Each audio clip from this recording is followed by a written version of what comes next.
While actor William Holden was Hollywood's golden boy on screen, his life off-screen was just as dramatic as the characters he played.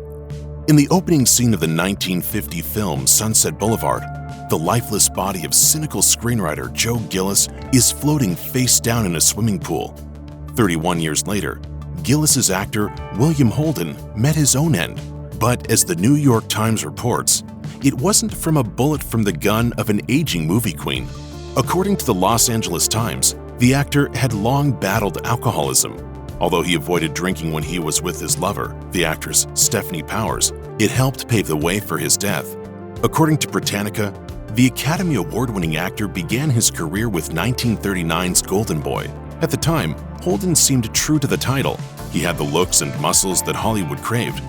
But just like many actors of the era, he soon realized it was his physical attributes and not his acting ability that the studio cared about. He became bitter about the throwaway roles he kept receiving. In the new biographical dictionary of film, David Thompson wrote, "For Holden, he could look like the most used person in Hollywood. The Look of Pain sustained 2 fine films, The Wild Bunch and Network, so that we rubbed our eyes to recall the fresh-faced enthusiast from Golden Boy." After serving in the United States Air Force in World War II, Holden returned to Hollywood.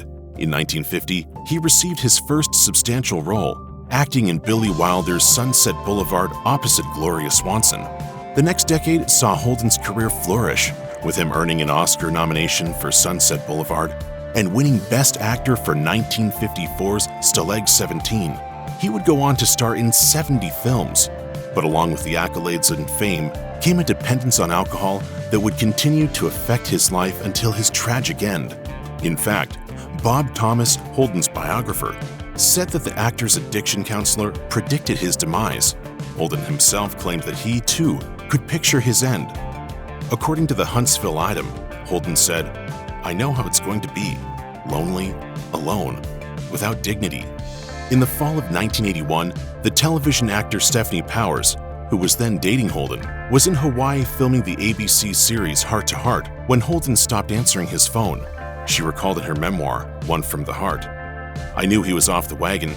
I left countless messages, but received no answer." When Powers returned to California, she went to Holden's penthouse apartment in Santa Monica, but couldn't get in. A week later, she heard the news of Holden's death on her car radio. Powers recounted in her memoir, "No, don't let it be true.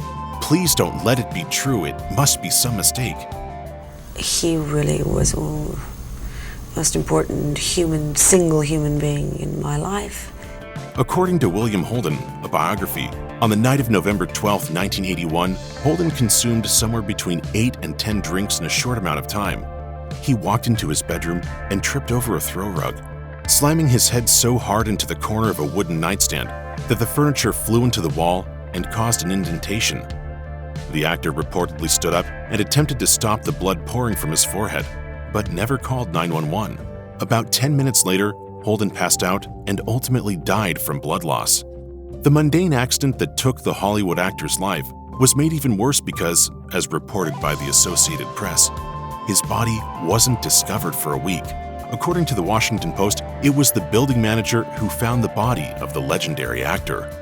Holden was 63 years old when he died, most recently appearing in Blake Edwards' 1981 film, S.O.B.